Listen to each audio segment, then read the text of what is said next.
Mari sama-sama kita membuka lagu siar kita nomor 515.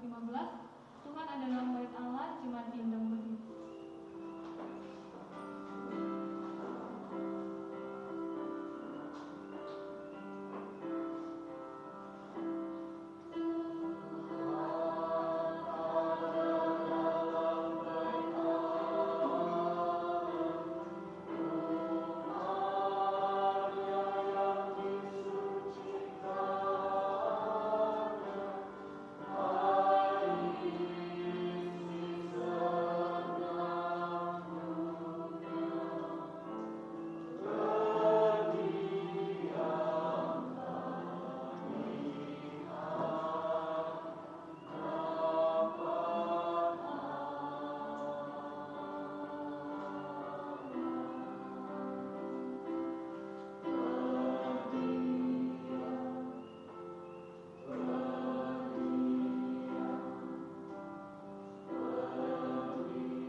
Bapa di surga, ketika kami sudah ada di rumah Tuhan, kebutuhan terbesar kami adalah curahan Roh Kudus-Mu, sehingga pada sabat ini kami mendapatkan berkat istimewa jika kami mendengarkan suara Tuhan.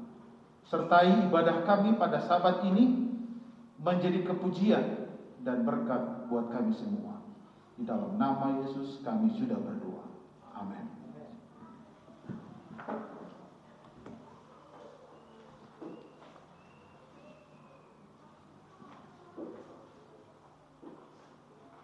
Shalom. Shalom. Shalom. Selamat Sabat saya ucapkan kepada Ibu Bapak dan saudara-saudara sekalian, seluruh anggota Jemaat Bukit Zaitun yang dikasihi di dalam Yesus Kristus. Puji Tuhan, Sabat ini kita kembali lagi berkumpul untuk berbakti di tempat ini setelah beberapa sabat, 2 sabat kalau tidak salah, kita online.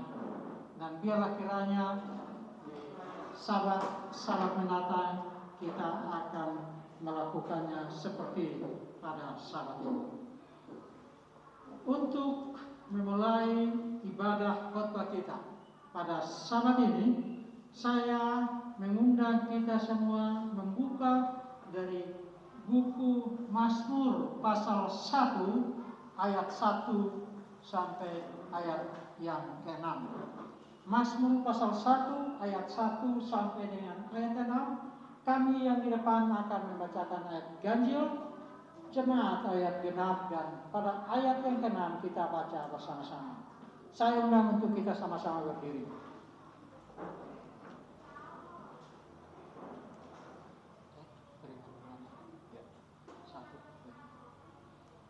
Jalan orang benar dan jalan orang fasik.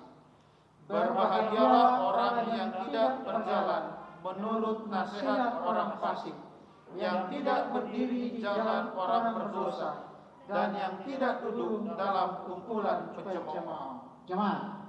Tetapi yang sebenarnya ialah Taurat Tuhan, dan yang menemukan Taurat itu yang benar.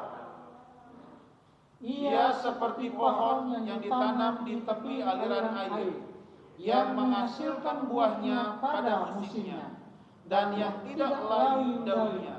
apa saja yang diperbuatnya berhasil. Jemaat, Bukan demikian orang fasik, mereka seperti sekam yang ditiupkan. sebab itu orang fasik tidak akan tahan dalam penghakiman. Begitu pula orang berdosa dalam perkumpulan orang benar. Sama-sama. Sebab Tuhan mengenal jalan orang benar, tetapi jalan orang fasik menuju kebinasaan.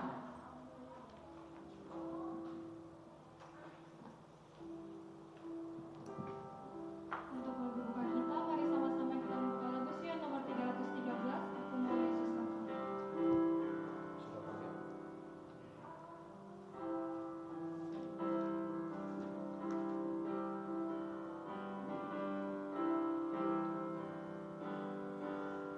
Aku Mau Yesus Datang. Mau Yesus sertaku, ku takut sendirian. Bila Tuhan dekat aku, benar merindukan. Aku akan takut, karena Yesus menjaga. Ku pergi dan tak bersungguh, dan ku ikut jejaknya. Aku mau Yesus sertaku, karena lemahlah aku.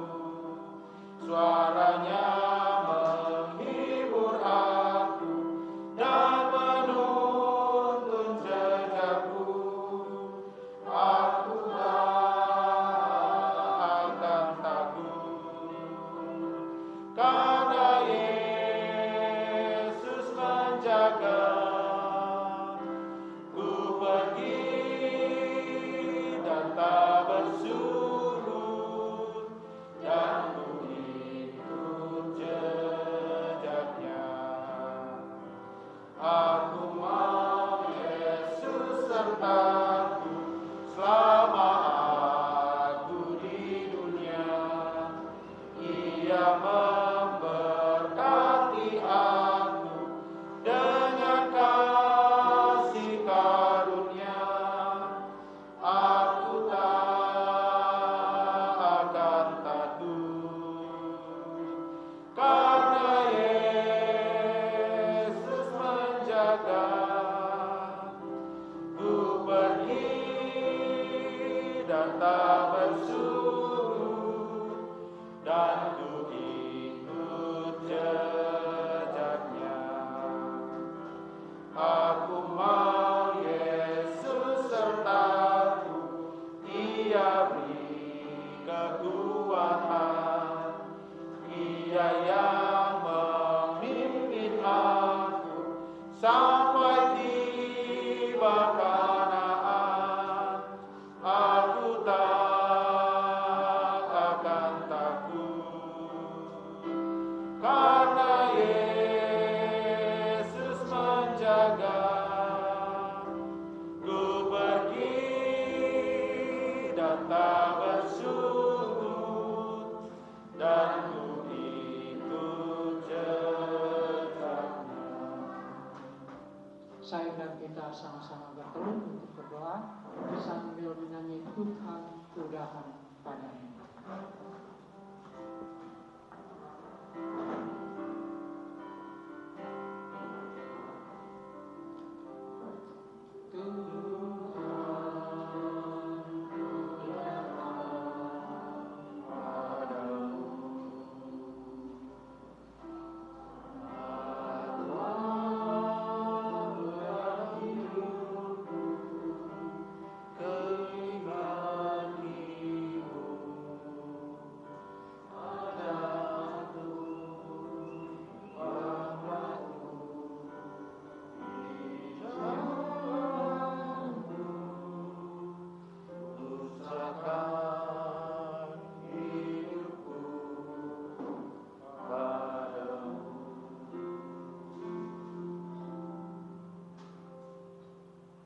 Bapa kami yang bersemayam di di surga. Bapa yang kami sembah dan puji di dalam nama anak-Mu Yesus Kristus yang telah menjadi Tuhan dan Juru Selamat kami. Pada hari Sabat siang ini ya Tuhan, seberapa kami umat-umat Tuhan boleh berkumpul bersama-sama, bersekutu, memuji, memuliakan akan nama Tuhan pada hari Sabat yang kudus ini. Biarlah kiranya ya Tuhan, berkat hari Sabat boleh senantiasa menjadi bahagian kami sepanjang hari Sabat ini, agar dengan demikian kami boleh senantiasa bersuka-suka di dalam memuliakan akan nama Tuhan. Terlebih daripada itu ya Tuhan, pada saat ini bila mana hamba Tuhan Bapak Pendeta Saul akan menyampaikan kabar baik firman-Mu, biarlah kiranya Roh Kudus-Mu boleh mengilhami kami agar kami dapat memahami akan rencana Tuhan di dalam kehidupan kami. Teristimewa rencana keselamatan yang Tuhan telah siapkan dan bahkan melalui Yesus Kristus yang telah mati di Golgota, biar itu boleh menjadi suatu pengharapan bagi kami bahwa suatu kali kelak bila mana Yesus datang pada kali yang kedua, kami boleh sama-sama diselamatkan di dalam kerajaan surga bersukacita selama-lamanya.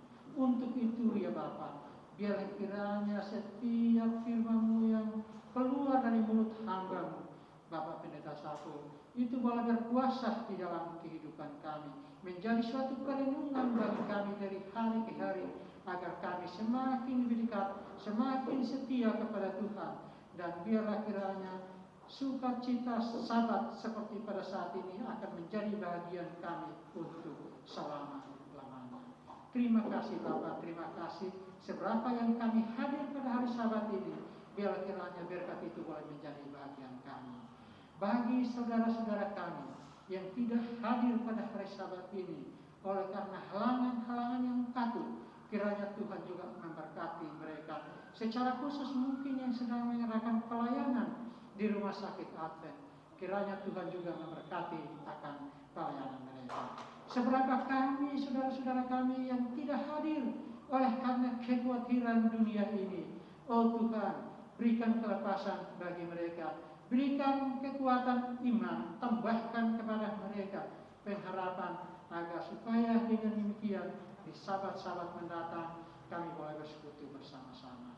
Bagi sebagian saudara-saudara kami tidak bisa hadir oleh karena mengalami sakit penyakit, oh Tuhan, kami memohon biarlah kiranya Tuhan pulihkan mereka, sempurnakan kesehatan mereka, sehingga di Sabat-Sabat mendatang mereka pun tidak mengalami kekhawatiran untuk boleh bergabung bersama-sama dengan kami untuk bersekutu, memuji, memuliakan akan nama Tuhan. Saat ini ya Tuhan, kami juga menyerahkan segala rencana jemaat-Mu ke dalam tangan kasih-Mu. Kiranya Tuhan senantiasa menyertai, Tuhan senantiasa campur tangan, agar semuanya boleh berjalan dengan baik. Terima kasih Bapa karena Engkau telah mendengar doa kami, dan terima kasih atas jawaban doa yang Tuhan telah siapkan bagi kami. Inilah doa dan permohonan kami. Kami berdoa di dalam nama Yesus yang telah mengajari kami untuk berdoa.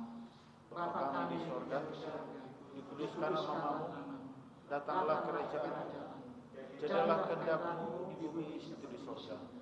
Berikanlah kami pada hari ini makanan kami secukupnya, dan ampunilah kami seperti kami juga telah mengampuni orang yang bersalah kepada kami.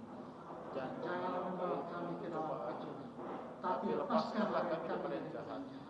Karena Engkau yang punya kerajaan dan kuasa dan kemuliaan sampai selama-lamanya.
Baiklah, kita siapkan persembahan dan persepuluhan untuk Tuhan. Sementara kita menyiapkan persembahan, saya akan membacakan bacaan kita pada pagi ini. Persembahan berbicara dengan keras. Keluaran 29 ayat 1, inilah yang harus kau lakukan kepada mereka untuk menguduskan mereka, supaya mereka memegang jabatan imam bagiku. Ambillah seekor lembu jantan muda dan 2 ekor domba jantan yang tidak bercela.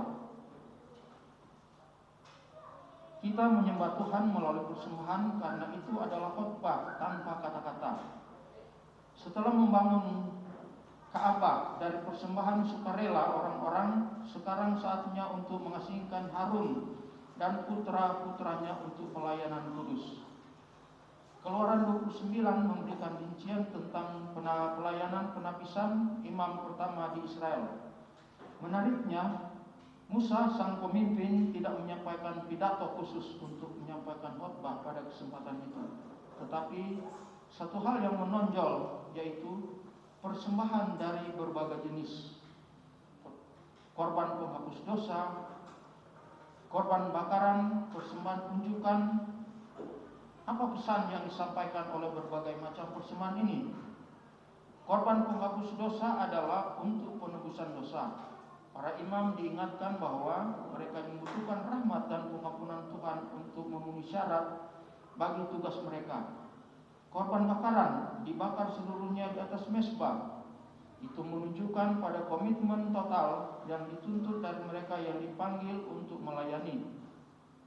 Persembahan unjukan disajikan dalam gerakan seperti melambai, meninggikan, dan mengayunkan ke arah surga. Ini melambangkan dedikasi imam untuk pelayanan kepada Tuhan dan tentang penyediaan Tuhan bagi mereka yang mengorbankan diri dalam pelayanan kepadanya. Melalui berbagai persembahan ini, mereka belajar arti sebenarnya dari penghabisan mereka. Apakah kita memiliki keraguan tentang pentingnya menyembah Tuhan melalui persembahan? Jika gereja lokal sudah memiliki sumber keuangan yang cukup untuk mendukung pelayanannya, haruskah ia mempertahankan persembahan sebagai elemen dari kebaktian? Persembahan memiliki nilai yang jauh melebihi uang. Persembahan adalah khotbah tanpa kata-kata. Persembahan mewakili tindakan penyembahan dan penyampaian pelayanan rohani yang penting. Antara lain, persembahan mengingatkan kita mengenai anugerah keselamatan Allah, berkat-berkatnya setiap hari, dan tanggapan kita yang memadai atas komitmen kita. Tidaklah bijaksana untuk membungkam suara Tuhan dengan meninggalkan praktek persembahan dan persepuluhan. Pekan ini saat kita menyembah melalui persepuluhan dan persembahan yang terencana yang disebut janji, marilah kita memperhatikan suara Tuhan. Kami persilakan diakon untuk melakukan persembahan.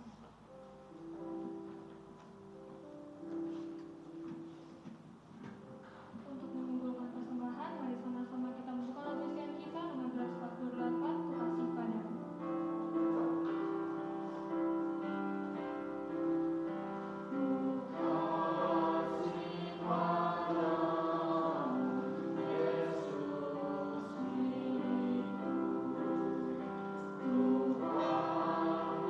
Tuhan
serahkan persembahan ini kepada Tuhan. Ya Tuhan, kami memuji nama-Mu atas berbagai cara Tuhan telah berbicara kepada kami, anak-anak Tuhan. Saat kami membawa persembahan dan persepuluhan pada hari ini, kami mohonkan Tuhan ajari kami hal-hal rohani yang kami butuhkan bagi keselamatan kami. Terima kasih Tuhan, dalam nama Yesus kami berdoa. Amin. Amin.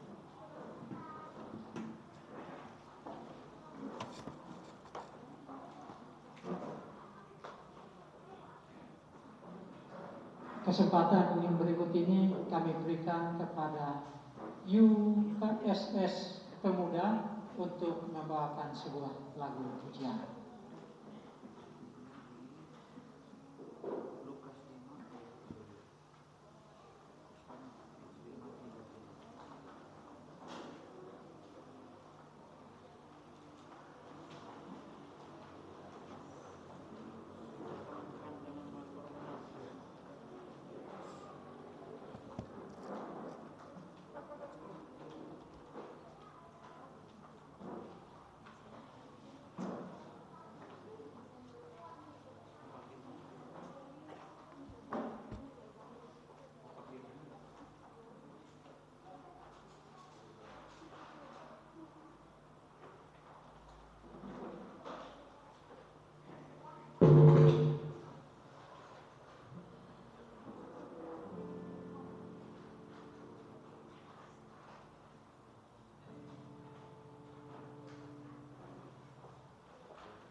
Terima kasih atas lagu pujian yang telah dibawakan oleh UKSS Pemuda.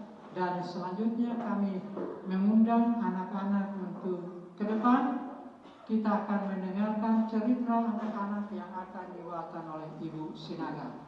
Kepada seluruh anak-anak kami undang ke depan.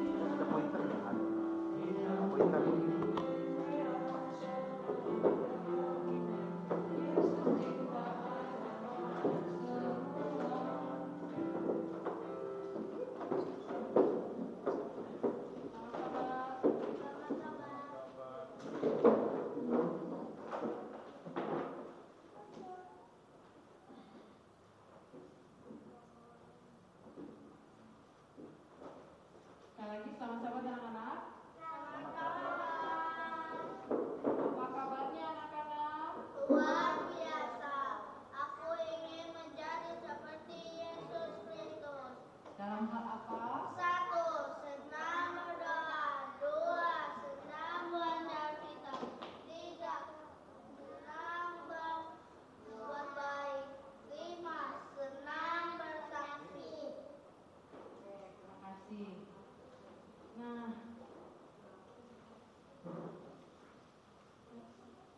hari Sabat ini kita akan belajar tentang perjanjian di Sikem. Pernah dengar nggak ceritanya? Enggak ya. Kita dengar baik-baik ya.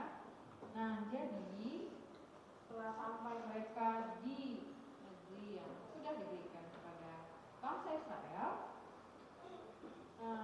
Yosua memimpin di bangsa Israel untuk masuk ke tanah perjanjian, mulai dari Sungai Yordan katanya sampai ke Laut Besar di sebelah matahari terbenam yang menjadi milik pusaka Israel. Nah, sekarang orang Israel sudah tetap dan tinggal dengan nyaman di tanah perjanjian itu.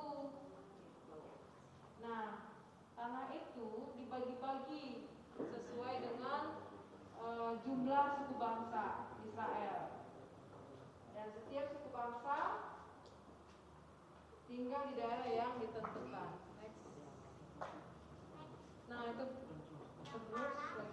Nah itu petanya ya, jadi dibagi-bagi, gak semua satu kelompok juga ada di Naftali, ada di Manase, Zebulon, Isakar, Aser, Gad. Jadi itu ada ya petanya di sampingnya. Jadi setiap suku punya nih, gitu, tempat masing-masing sudah dibagi. Nah, berikutnya Yosua mengumpulkan para tua-tua di Israel di Sikem untuk mengikat perjanjian dengan mereka. Apa ya perjanjiannya? Kata si Yosua, aku sudah tua dan sebentar lagi aku akan mati, katanya kan. Kalian sudah melihat bagaimana perbuatan Tuhan pada kita. Oleh karena itu, perjanjiannya adalah turutilah hukum Tuhan dan janganlah menyembah kepada Allah lain, kata Yosua. Itu kalau menyembah Allah lain itu gimana sih maksudnya ya? Ada yang tahu nggak? Menyembah patung. Terus? David belum tahu menyembah Allah lain? Gimana contohnya apa? Menyembah patung. Ya, menyembah patung sama jawabannya dengan Bang Langit ya. Tapi mungkin kira-kira kalau misalnya pas ibadah, nggak harus hari Sabat ya, pokoknya kebaktian, terus kita misalnya main handphone, itu menyembah Allah lain nggak atau menyembah Tuhan? Iya, jadi kalau contoh menyembah Allah lain itu nggak harus kita menyembah patung atau menyembah Tuhan, tidak. Tetapi hal apapun yang menjauhkan kita dari Tuhan itu adalah menyembah Allah lain ya.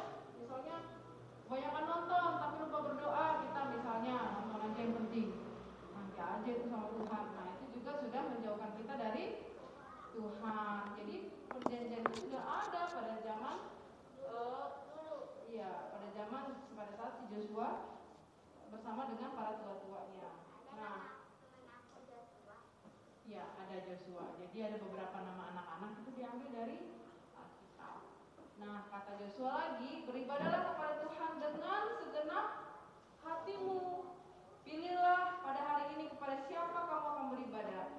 Tetapi aku dan keluargaku akan beribadah kepada Tuhan.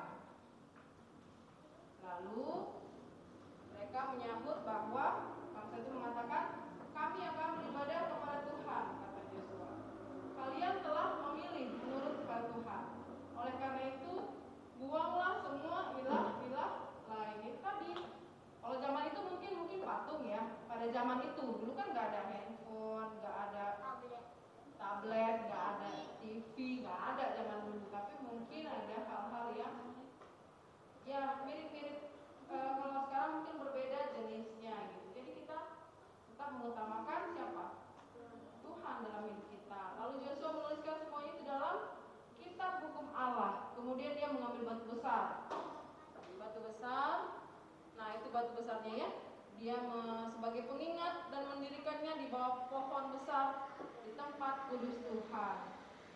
Nah, tidak lama setelah itu Yosua meninggal. Dia berumur 110 tahun. Tua banget ya, 110 tahunnya luar biasa. Dan dia dikuburkan di milik pustakanya di Timnat Serah, pegunungan Efraim. Orang Israel kepada Tuhan sepanjang zaman Yosua dan sepanjang zaman tua-tua yang mengenal perbuatan dilakukan Tuhan bagi bangsa Israel. Jadi selama Yosua hidup dan selama tua-tua yang mengadakan perjanjian kepada Yosua pada saat hidup, semua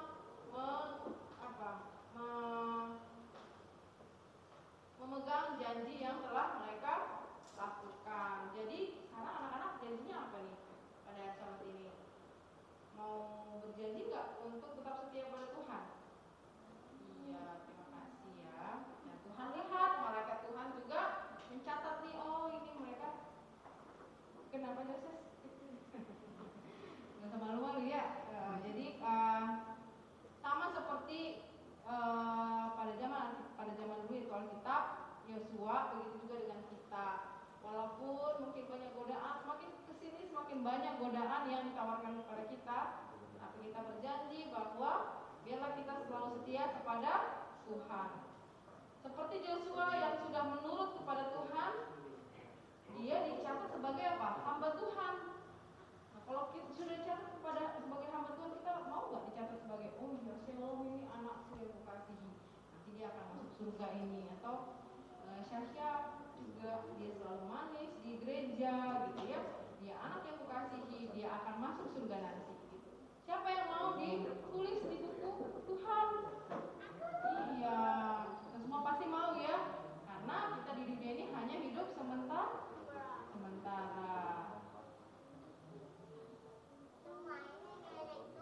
Iya, milik Tuhan semuanya ya.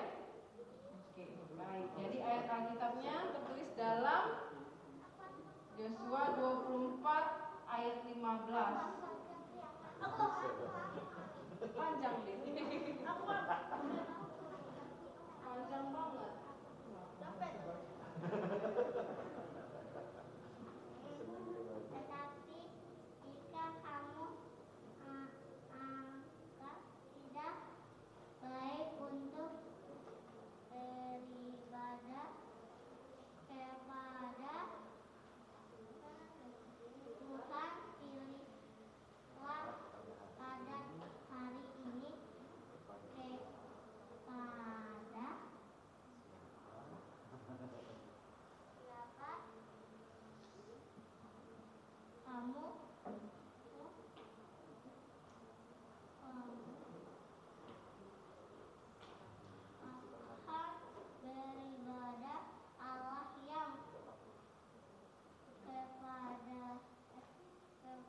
kita memilih beribadah kepada Tuhan.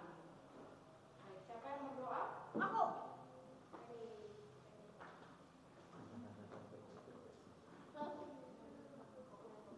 Tuhan Yesus, terima kasih untuk kita anak-anak yang sudah kami dengarkan.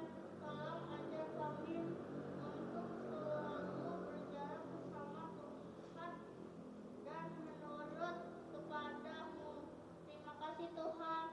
Tuhan Yesus, amin. Amin. Terima kasih. Terima kasih. Kita balik tempat ya.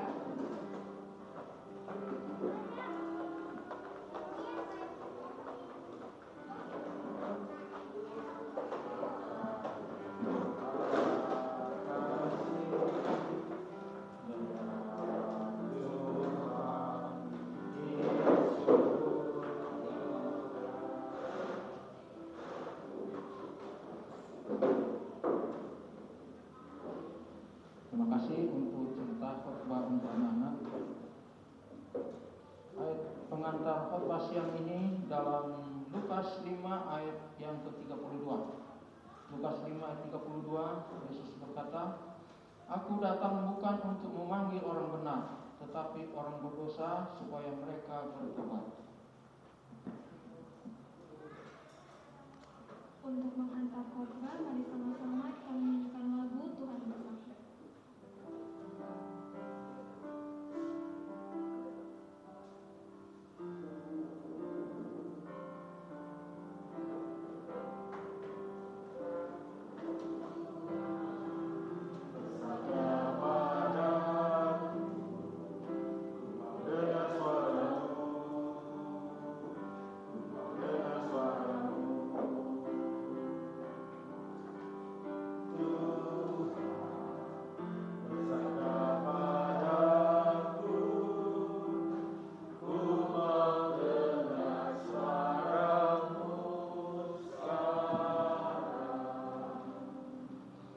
Mari kita berdoa. Bapa kami di sorga, sahabat ini kami siap untuk duduk dekat kaki Tuhan, mendengarkan Engkau berbicara. Dan ketika kami mendengar, kami dapat menerimanya dengan iman kami. Bahkan kami boleh praktekkan dalam kehidupan kerohanian kami. Di dalam nama Yesus kami sudah berdoa. Amin. Selamat sahabat. Sekali lagi selamat sahabat. Silakan supaya lehernya nggak sengklek. Baik. Cek. Mana yang bagus ini? Cek. Cek 1, 2, 3. Cek 1. Yang mana yang lebih prefer, ini atau ini? Cek. Ini ya. Oke, baik. Sahabat ini merupakan satu sukacita yang besar oleh karena terasa ya, dua sahabat kita online memang lebih apa ya? Lebih touching itu ketika kita tatap muka. Tentunya kita bersukacita sahabat ini karena semua kita sehat. Bukan saja sehat secara fisik, tapi rohani pun kita sehat. Sahabat ini oke. Baik. Sahabat ini judul khotbah saya adalah lebih buruk lebih baik. Mungkin kita bertanya, emang ada yang buruk itu baik? Ada rupanya yang buruk itu baik? Saya waktu ke Medan, ke Kabanjahe, itu jeruk apa namanya ya? Jeruk Medan atau jeruk apa yang di Kabanjahe itu? Jeruk Medan ya? Iya, jeruk Medan ya. Bu Pendeta, itu jeruk Medan ya? Yang di Kabanjahe itu apa dibilangnya itu? Jeruk beras tagi. Saya baru tahu kalau kulitnya semakin jelek, ternyata dalamnya itu manis. Sebaliknya katanya kalau kita cari yang halus-halus, yang kulitnya baik, ternyata nggak bagus rasanya, nggak enak rasanya katanya. Dan saya buktikan iya. Tapi sahabat, ini kita bukan bicara tentang jeruk ya. Tapi berbicara lebih buruk, lebih baik, tapi ada kecil kata yang kecil saya tulis di situ. Lebih besar dosa, maka lebih besar kasih karunia. Saya mau tanya, ini Pak Teguh, supaya kita nggak ngantuk ya. Waktu saya kurang lebih 15 menit atau 20 menit. Saya mau bertanya ini karena Pak Teguh di depan. Pak Teguh, apa respon Pak Teguh ketika Pak Teguh contoh melihat anggota jemaat Bukit Zaitun sedang duduk makan bersama dengan tanda kutip penjahat lalu ketawa-ketawa? Responnya Pak Teguh apa? Kesal ya? Atau saya rubah? Jadi udah lihat saya nih jadi. Apa responnya jadi? Melihat papamu, bapak, pendeta Dolot, sedang duduk makan ketawa-ketawa dengan kita tahu orang itu penjahat. Apa responnya jadi? Bingung ya? Saya tanya sama ibu-ibu. Ibu Eske, Kak Eske, udah ketawa-ketawa. Kalau Bu Eske lihat pendeta Sakul sedang duduk ketawa-ketawa, terbahak-bahak dengan penjahat dalam tanda kutip yang Ibu Eske kenal, ini penjahat nih. Kok ada pendeta duduk lagi makan sama-sama ketawa-ketawa lagi? Apa responnya Kak Eske? Marah. Saya mau tampilkan ada beberapa penjahat-penjahat. Contoh nih ya. Pak Teguh kenal Mustika Stu? Ini tahun berapa nih Pak Teguh? 80-an ya. Saya udah lahir tapi masih kecil itu. Ternyata ini Kusnik Kasdut adalah penjahat yang banyak sekali melakukan perampokan. Ya Pak Teguh, ini saya baca di internet, betulnya atau tidak saya baca. Dan yang paling parah, dia nggak segan-segan bunuh orang yang sudah dia rampok. Dan dia dapat hukuman mati. Memang dihukum mati dia ya. Tapi sebelum dia dihukum mati, dia bertobat. Lalu siapa yang nggak kenal nih Hercules? Ini penjahat kelas kakap nih. Preman Tanah Abang bagi orang Jakarta. Dia juga banyak melakukan luar biasa nih kejahatan. Bahkan dibilang mitosnya dia anak dewa.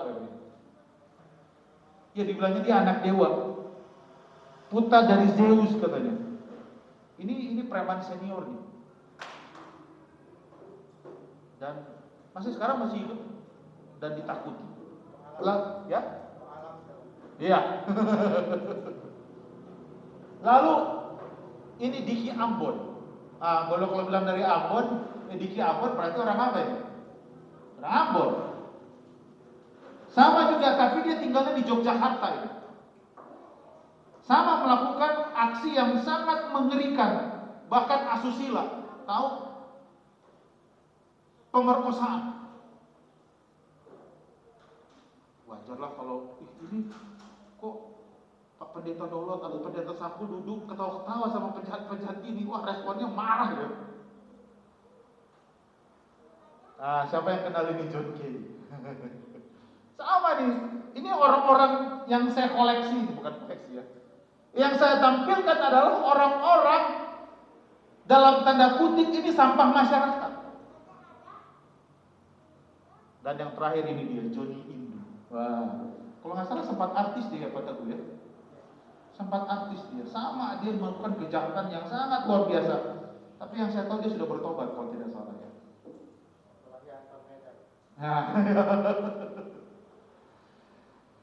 Saudara, yang saya tampilkan inilah tanda kutip bagi saya adalah orang-orang sampah masyarakat yang tidak disukai oleh siapa? Masyarakat.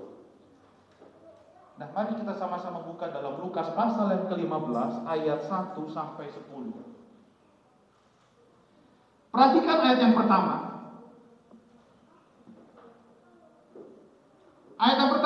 katakan begini, saya garis tebal bold merah. Para pemungut cukai dan orang-orang berdosa biasanya datang kepada Yesus untuk mendengarkan dia. Karena dalam bahasa aslinya, yang orang-orang yang berdosa, saya lihat dalam terjemahan aslinya adalah the sinners. Orang-orang yang dianggap tidak baik oleh masyarakat. Nah, yang lebih luar biasanya adalah kitab Lukas menggunakan frase kata biasanya. Artinya ini dilakukan setiap saat, setiap waktu. Yesus biasanya bertemu dengan orang-orang ini yang dianggap tidak disukai oleh masyarakat. Itu sebabnya ketika Yesus sedang makan dengan mereka, tertawa-tertawa seperti respon-respon Bapak Ibu yang saya tanya tadi. Para pemungut cukai dan orang-orang berdosa ini yang notabene tidak disukai oleh masyarakat pada umumnya, bisa kita sebut mereka ini adalah penipu, perampok. Mereka ini nggak ada dalam gereja. Mereka juga adalah mungkin pernah menyakiti kita. Ini perampok, pemungut cukai, orang-orang berdosa ini mereka kejam dan keji. Dan kalau Anda lihat tadi, tampang-tampangnya nggak ada yang cakep-cakep ya. Justru tampang-tampang mereka sangar dan menakutkan. Bahkan mereka adalah orang-orang yang kasar dan tidak beretika. Tetapi lihat ayat yang kedua, sama seperti sikap waktu Anda menjawab ini pertanyaan. Maka bersungut-sungutlah orang-orang Farisi dan ahli-ahli Taurat, katanya, ia menerima orang-orang berdosa dan makan bersama-sama dengan mereka. Saudara, saya mau katakan, ini sikap yang umum.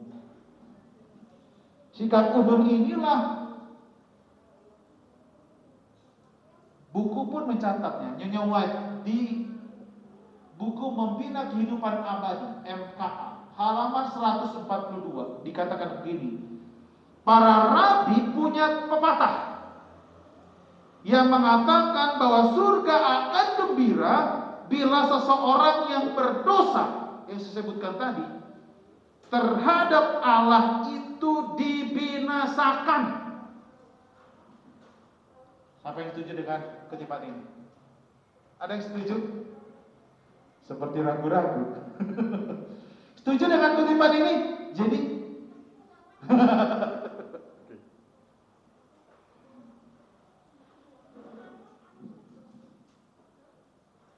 mungkin adalah hal yang alami ya, ketika disebut orang-orang yang berdosa, yang terlintas dalam pikiran kita adalah orang-orang yang dibenci Tuhan, orang-orang yang pantas masuk neraka, orang yang tidak akan mewarisi kerajaan surga ya. Ini yang terlintas dalam pikiran kita, tetapi memang berbeda dengan sikap Yesus. Berbeda dengan sikap Yesus. Tadi kami berdiskusi di sekolah sahabat. Sekarang yang lebih viral ya, yang tersangka sekarang Irjen Sambo. Saya nonton 17 Agustusan kemarin yang disiarkan lewat YouTube, ya, pengibaran bendera. Saya lihat chatnya itu semua nggak berhenti. Tapi yang anehnya, di saat orang merdeka, tiba-tiba saya ada baca tagar tangkap Sambo, tagar penjarakan Sambo, tagar hukuman mati.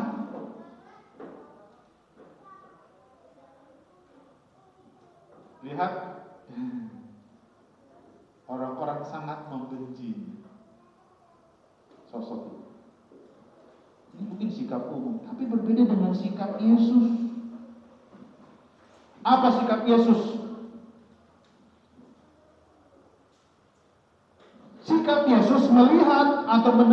sikap dari orang-orang Farisi, dalam kitab Lukas ini Yesus kasih jawaban dua perumpamaan. Dua perumpamaan ini menceritakan tentang domba yang hilang dan tentang dirham yang hilang. Nah, di akhir dari dua perumpamaan ini, di ayat yang ke-7 dan ayat yang ke-10, Yesus kunci dengan jawaban adalah, demikian juga akan ada sukacita di sorga karena satu orang berdosa yang bertobat lebih daripada sukacita karena 99 orang benar yang tidak memerlukan pertobatan. Dan di ayat yang 10 Yesus kunci juga, demikian juga ada sukacita pada malaikat-malaikat Allah karena satu orang berdosa yang bertobat. Jadi ketika orang-orang Farisi ini mereka tidak suka dengan pemandangan yang mereka lihat, Yesus tahu hati mereka. Dan Yesus kasih jawaban tentang domba yang hilang dan dirham yang hilang. Yang tujuannya adalah Yesus datang untuk menyelamatkan orang yang berdosa. Yesus datang untuk menyelamatkan orang yang mereka benci ini.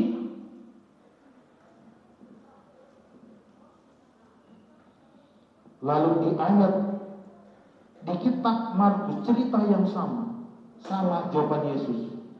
Yesus mendengarnya dan berkata pada mereka, bukan orang sehat yang memerlukan tabib, tetapi orang sakit. Aku datang bukan untuk memanggil orang benar, melainkan orang berdosa. Saudara, Yesus selalu melakukan jawaban-jawaban yang kontroversial. Yesus selalu menjawab bagi setiap orang yang merasa tindakan Yesus itu tidak benar. Yesus ini dianggap melawan arus. Ada banyak peristiwa yang dicatat dalam Alkitab. Yang pertama, perempuan yang kedapatan berbuat zina. Anda boleh baca di dalam kitab Yohanes pasal 8 ayat 1 sampai 11. Orang banyak ini nangkap ini ceritanya. Lalu diperhadapkan kepada Yesus karena didapati langsung ditangkap tangan sedang berbuat zina. Mereka sedang mengetes Yesus, apa tindakan Yesus. Dan mereka tunggu-tunggu apa jawaban Yesus. Yesus gak berkata apa-apa. Dia hanya tunggu. Lalu dia menulis di tanah. Orang lihat, apa tulisannya? Lalu Yesus bilang apa? Bagi mereka yang tidak berdosa, dia lebih dahulu melempar. Satu persatu hilang. Yesus tanya kepada perempuan yang kedapatan berbuat zina, di mana mereka? Mereka udah gak ada. Lalu Yesus apa bilang? Aku juga tidak akan menghukum. Pergilah dan jangan berbuat dosa. Lihat apa yang dibuat Yesus. Peristiwa yang kedua yang dicatat dalam Alkitab, kisah Bartimius. Markus, Anda boleh baca dalam Markus pasal yang ke-10 ayat 46 sampai 52. Bartimius ini adalah pengemis. Orang-orang di situ menyuruh supaya Bartimius diam. Bartimius adalah dia orang yang tidak dianggap. Dia berteriak-teriak, Yesus sembuhkan aku, Yesus sembuhkan aku. Orang banyak bilang, diam kamu. Kamu gak pantas ngomong sama Tuhan Yesus. Ini orang banyak. Bahkan murid-murid Yesus pun menghadang dia. Tapi Yesus berhenti. Lalu Yesus bilang apa? Apa yang aku hendak perbuat bagimu. Ini menarik. Justru Yesus minta apa yang saya mau buat bagimu. Apa Bartimius bilang? Tuhan, tolong sembuhkan aku. Apa Yesus bilang? Yesus jawab, pada hari ini juga. Apa yang menjadi kerinduanmu dijawab Tuhan. Tuhan sembuhkan. Lihat apa yang Yesus buat. Yang ketiga, yang dicatat dalam Alkitab, Yohanes 4 ayat 1 sampai 22, kisah wanita di sumur Yakub. Ini sama tentang seorang wanita yang banyak suaminya. Ini udah jadi bahan pergunjingan semua orang kalau saya mau bilang. Ketika wanita ini datang hendak menimba air, tiba-tiba Yesus datang. Sebenarnya menurut adat istiadat orang Samaria itu gak boleh bertemu.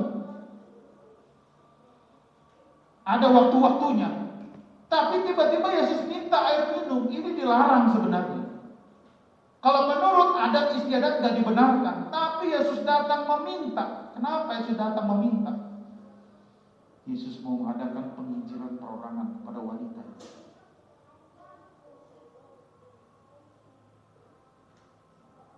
Terjadilah percakapan. Ketika wanita ini meminta air, Yesus bilang, kalau kau nanti minum air yang Tuhan berikan, kau gak akan haus lagi.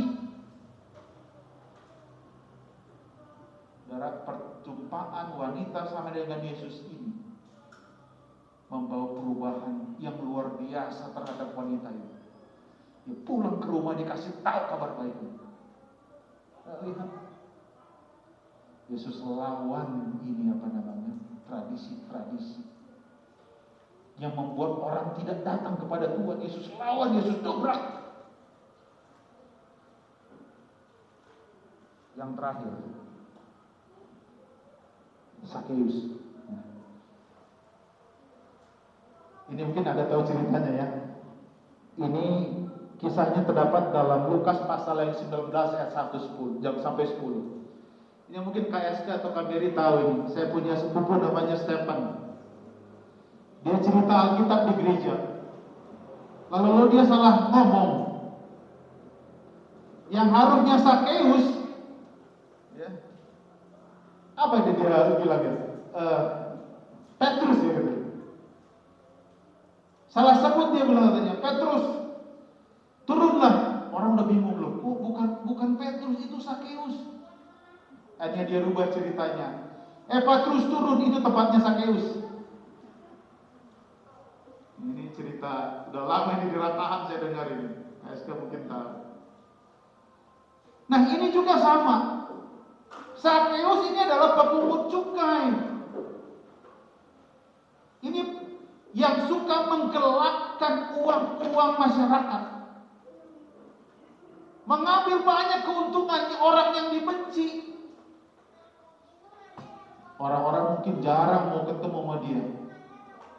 Tapi luar biasa, Yesus bertemu dan memanggil Sakeus, saya mau berkunjung ke rumahku. Mungkin pada saat itu ketika Yesus katakan mau berkunjung, orang bilang, ngapain Yesus pergi ke orang ini, model kayak seperti ini. Saudara, luar biasa. Yesus berkunjung, ia lawan arus. Tapi kunjungan Yesus ternyata membawa sukacita bagi Sakeus dan keluarganya. Bahkan dia komitmen untuk mengembalikan berapa kali lipat? Ada yang tahu? 10 kali lipat dari apa yang dia sudah ambil dari orang lain. Luar biasa bukan? Seandainya kalau Yesus tidak berkunjung, Yesus lawan arus. Pada mengatakan bahwa Sakeus ini adalah orang yang berdosa. Sekarang menjadi pertanyaan, siapa orang yang berdosa? Siapakah kita ini? Siapakah orang yang berdosa itu? Di dalam Mazmur 143 itu katakan, sebab di antara yang hidup tidak seorang pun yang benar. Jadi siapa yang benar ini di mata Tuhan? Gak ada. Di dalam 1 Raja-Raja 8 ayat 46, karena tidak ada manusia yang tidak berdosa. Yang berikutnya lagi, Pengkhotbah 7:20, sesungguhnya di bumi tidak ada orang yang saleh, yang berbuat baik dan tak pernah berbuat dosa. Gak ada. Roma 3:23, semua orang telah berbuat dosa dan telah kehilangan kemuliaan Allah. Saya mau katakan, saudara kasih dalam Tuhan, We are sinner by nature. Secara alamiah kita ini adalah memang orang berdosa. Alkitab memang mengajarkan bahwa kita semua dilahirkan sebagai orang berdosa dengan sifat berdosa dan egois. Kemanusiaan itu memang benar-benar sudah rusak. Yaitu kita semua memiliki sifat berdosa yang mempengaruhi setiap bagian dari kita. Dan kita memiliki sifat berdosa. Itu sebabnya di dalam Roma 5:12 katakan gini, sebab itu sama seperti dosa telah masuk ke dalam dunia oleh satu orang, dan oleh dosa itu juga maut. Demikian juga maut itu telah menjalar kepada semua orang, karena semua orang telah berbuat dosa. Kita tahu manusia yang pertama yang jatuh ke dalam dosa adalah siapa? Adam. Oleh karena perbuatan Adam menjalar maut itu kepada semua. Itu sebabnya di dalam Mazmur 57:7 ini Daud aja bilang, sesungguhnya dalam kesalahan aku diperanakan, dalam dosa aku dikandung ibuku. Ini Daud yang bilang seperti itu. Buku 28 Doktrin juga katakan begini, manusia yang berdosa secara universal merupakan bukti bahwa menurut alamiah kita cenderung kepada apa yang tidak baik dan yang jahat. Sudah kasih dalam Tuhan,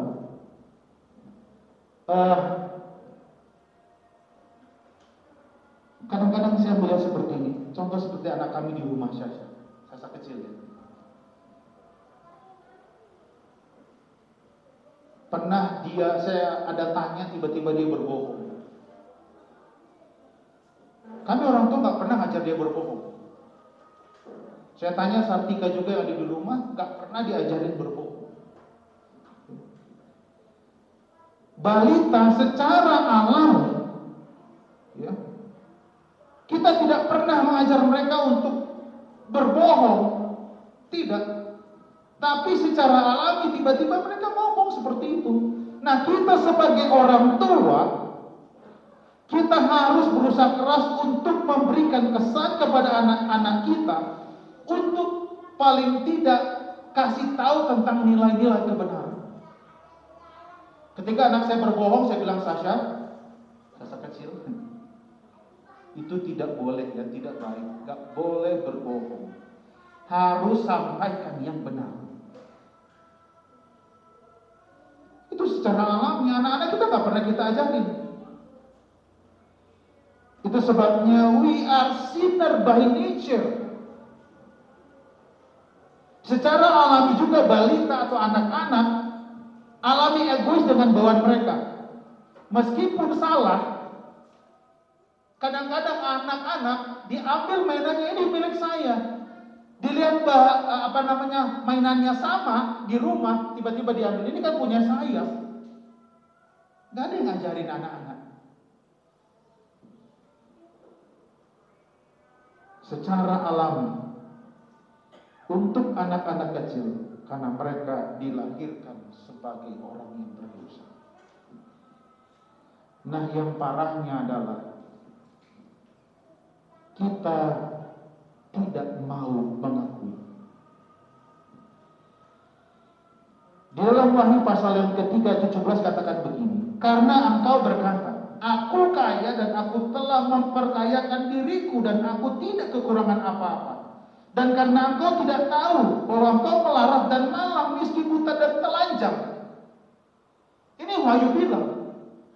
Kadang-kadang kita memegahkan diri kita sendiri padahal kita nggak tahu kita ini melarat, malang, miskin, buta, dan telanjang. Karena memang pada umumnya orang cenderung tidak mudah mengakui keburukannya, kesalahannya, kelemahannya, bahkan dosanya, yang adalah kecenderungan orang mencari pembenaran terhadap semua kesalahan. Dan secara alami kita nggak mau mengakui. Tapi sahabat ini saya mau ngajak kita semua untuk kita perlu menyadari kekurangan kita. Matius 9 ayat 13 katakan apa? Aku datang bukan untuk memanggil orang benar, melainkan orang yang berdosa. Bukan orang sehat yang memerlukan tabib, tetapi orang-orang sakit. Aku datang bukan untuk memanggil orang benar, melainkan orang berdosa. Ini adalah misi Yesus. Jadi ketika orang Farisi, orang Taurat, mereka marah sama Tuhan Yesus kenapa makan dengan orang-orang tanda kutip berdosa, mereka nggak tahu misi Yesus adalah untuk menyelamatkan mereka ini, supaya mereka berbalik dan bertobat. Aku datang bukan untuk memanggil orang-orang benar, tetapi orang berdosa, supaya mereka bertobat. Saudara, apa yang terjadi kalau kita merasa nggak sakit? Ini kan namanya dosa, ini kan penyakit. Apa yang terjadi ketika kita sakit tapi tidak pernah merasa sakit? Udah ada jelas nih tanda-tandanya. Tapi lah, nggak usah ke dokter. Sehat. Apa yang terjadi? Maka yang terjadi nggak pernah mau cari dokter. Saya bukan promosi ya, Dokter Dewi, Dokter Helena, saya bukan promosi. Biasanya kalau orang merasa nggak sakit, nggak perlu ke dokter. Yang kedua adalah nggak penting itu obat-obat. Orang bilang gitu kan, nggak usah lah, mahal. Kadang-kadang mau generik nggak cepat sembuh. Nggak butuh pengobatan. Ini kalau orang yang merasa nggak sakit, hasilnya sakitnya tambah parah, dan akhirnya berujung kematian. Sahabat ini, mari, saya juga orang berdosa. Kita perlu menyadari keterbatasan kita. Ketika kita sadar penyakit kita, maka kita perlu diperiksa oleh Roh Kudus. Pelajaran sekolah sahabat kita, Roh Kudus ini menuntut. Inilah pekerjaan Roh Kudus, mengisahkan manusia akan dosa dan menuntut manusia kepada kebenaran. Hanya Roh Kudus yang dapat menuntun kita kepada kebenaran. Yang kedua, ketika kita menjadi penyakit kita, ini tujuannya, Yohanes 16 ayat 8, dia akan mengisahkan kita akan dosa. Dan Roh Kudus akan menyatakan kepada kita dosa-dosa apa yang kita lakukan. Dan kita memohon ampun kepada Tuhan. Lalu mari kita evaluasi kesehatan kita dengan melakukan konsultasi rutin dengan Roh Kudus dalam doa. Nah, ini tadi banyak sahabat kita tentang doa. Berdoa selalu kepada Tuhan. Sediakan waktu dalam sehari untuk berbicara dengan Tuhan mengenai dosa. Ketika kita mengakui dosa kita, maka Imam Mati mengatakan, apabila bersalah dalam salah satu perkara itu, haruslah mengaku dosa yang telah diperbuatnya itu. Ketika seorang mempersembahkan korban penebus salah, dia harus meletakkan tangan kanannya ke atas kepala atau ke atas persembahannya dan mengakuinya kesalahan di hadapan imam. Di zaman dahulu, penebus dosa harus bawa ternak bertemu dengan imam. Sekarang tidak lagi seperti itu. Kita adalah imamat yang berjani, langsung datang kepada Tuhan. Mengakuinya dengan jujur akan membantu kita mendapatkan perawatan yang benar dari Roh Kudus. Sudah itu, langkah selanjutnya kita memohon pengampunan. 1 Yohanes 1:9 katakan, jika kita mengaku dosa kita, maka Ia adalah setia dan adil, sehingga Ia akan mengampuni segala dosa kita dan menyucikan kita dari segala kejahatan. Ketika kita sudah mengakui, ini yang terjadi dalam hidup kita. Imam Matius 11 ayat 28. kita akan selalu mencari Tuhan, sebab Tuhan berkata, marilah kepadaku semua yang letih lesu dan beban berat, aku akan memberikan kelegaan. Nah, kalau kita sudah mengakui kelegaan yang kita akan dapat. Amin. Yang berikut, dalam buku Desire of Ages, halaman 475. Kepada setiap orang yang menyadari kebutuhan mereka, Yesus datang dengan pertolongan yang tidak terbatas, jadi tidak ada batasannya. Tetapi orang Farisi tidak mengakui kebutuhan mereka. Mereka menolak untuk datang kepada Kristus. Dan karena itulah mereka dibiarkan tetap dalam keadaan buta. Ini konsekuensinya kalau dia tidak mengakui, Tuhan biarkan dia dalam keadaan buta. Dan kalau buta dia nggak bisa berjalan. Buta nggak bisa melihat, nggak bisa melihat hal-hal yang rohani, menggerutu aja di buta, karena dia tidak mengakui akan dosanya. Menjadi kesimpulan, yang pertama, mari kita melihat orang bersalah itu bukan sebagai kayu bakar neraka, jangan. Tetapi sebagai orang yang paling membutuhkan kasih karunia Allah. Amin. Orang yang butuh karunia Allah, bukan sebagai kayu bakar neraka. Yang kedua, kita tidak pernah memandang diri kita lebih baik dari orang lain. Kita melihat diri kita sebagai orang berdosa yang sama berdosanya dengan siapapun. Dan yang terakhir, kita akan lebih mudah mengampuni orang bersalah kepada kita, karena kita sendiri orang yang sama bersalahnya, dan kita telah diampuni oleh Yesus. Saudara, saya nggak tahu masing-masing pergumulan kita. Mungkin ada orang menyakiti hati saudara. Mungkin ada marah setengah mati. Tapi ingat, biarlah itu menjadi bagian Tuhan. Bagian kita dalam mengampuni, supaya kita memperoleh hidup yang penuh dengan sukacita. Kiranya Tuhan memberkati kita sahabat ini. Biarlah Tuhan selalu bekerja dalam kehidupan kita. Bahkan kita boleh menyadari siapa kita, menyadari keterbatasan kita, supaya Allah bekerja dalam hidup kita. Saya bawa firman Tuhan ini dalam nama Yesus.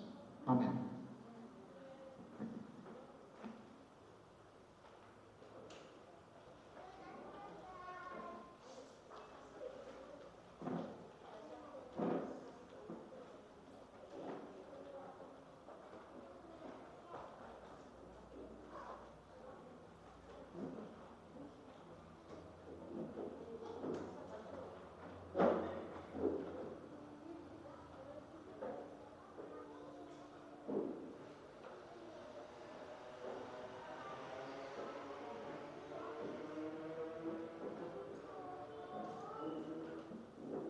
Untuk menutup acara khotbah, mari sama-sama kita membuka lagu sian kita nomor 64. Tiada lain pelindung seperti Yesus, jemaat diundang.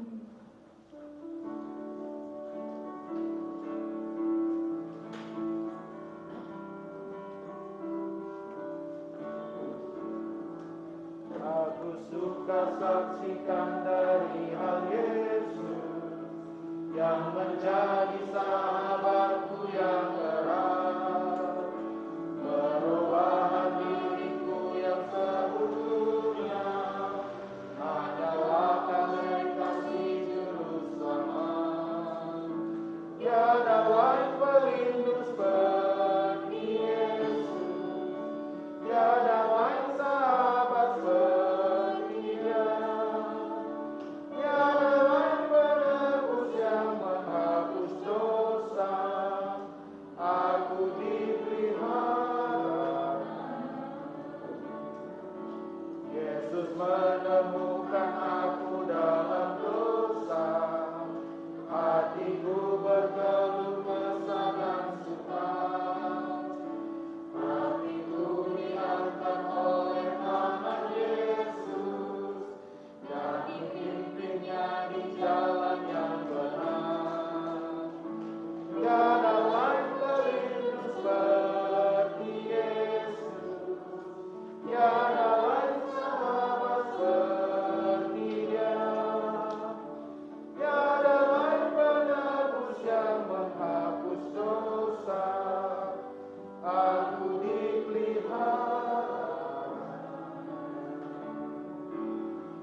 Mari kita satukan hati kita dan berdoa. Terpujilah Tuhan di akhir akan ibadah kami. Kami mendapatkan berkat istimewa di hari Sabat yang istimewa ini. Tuhan sudah nyatakan bahwa Engkau punya misi untuk menyelamatkan kami orang yang berdosa. Biarlah kami menyadari keterbatasan kami. Kami menyadari kekurangan kami. Sehingga kami membutuhkan Tuhan dalam hidup kami. Sabat ini Tuhan berkati jemaat dari orang tua, orang muda sampai kepada anak-anak. Kurniakan rahmat dan kasih sehingga kami menjadi umat-umat yang setia sambil menunggu kedatangan Tuhan yang kedua kali. Tuhan akan menyertai kami pada Sabat ini ketika kami nanti akan mengakhiri akan pertemuan kami Sabat ini. Ketika kami pulang ke rumah kami masing-masing, biarlah kami akan membawa berkat Tuhan dan pertemukan kami nanti di ibadah selanjutnya. Berkat-berkat yang sama yang Tuhan akan sediakan akan menolong kami memiliki pengharapan yang baru. Bahkan kami menjadi umat-umat yang setia sampai Tuhan Yesus datang. Sabat ini kami memohon berkat-Mu. Ketika hamba-Mu mengangkat tangan dan mengucapkan berkat kepada Tuhan, biarlah tangan ini adalah lambang kehadiran Tuhan. Tuhan akan memberkati engkau dan melindungi engkau. Tuhan akan menyalin engkau dengan wajahnya dan memberi engkau kasih karunia. Tuhan akan menghadapkan wajahnya kepadamu dan memberi engkau damai sejahtera. Kiranya kasih dari Allah Bapa oleh anaknya Yesus Kristus serta persekutuan daripada Roh Kudus boleh menjadi bagian kami mulai hari ini, esok, bahkan sampai Maranatha Tuhan Yesus datang. Di dalam nama Yesus kami sudah berdoa dan mengucap syukur.